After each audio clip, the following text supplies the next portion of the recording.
ഇന്ത്യക്കുമേൽ American president Donald ട്രംപിന്റെ അടുത്ത പണി വന്നിരിക്കുകയാണ്.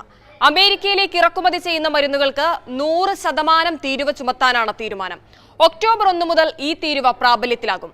ബ്രാൻഡഡ് പേറ്റന്റഡ് മരുന്നുകൾക്കാണ് തീരുവ ഏർപ്പെടുത്തുന്നത്. ഇന്ത്യയിൽ നിന്ന് ഏറ്റവും കൂടുതൽ മരുന്നുകൾ കയറ്റുമതി ചെയ്യുന്ന രാജ്യങ്ങളിലൊന്നാണ് അമേരിക്ക. ഇന്ത്യൻ മരുന്ന് നിർമ്മാണ കമ്പനികളുടെ ഏറ്റവും വലിയ വരുമാന സ്രോതസ് തന്നെ അമേരിക്കയാണ്.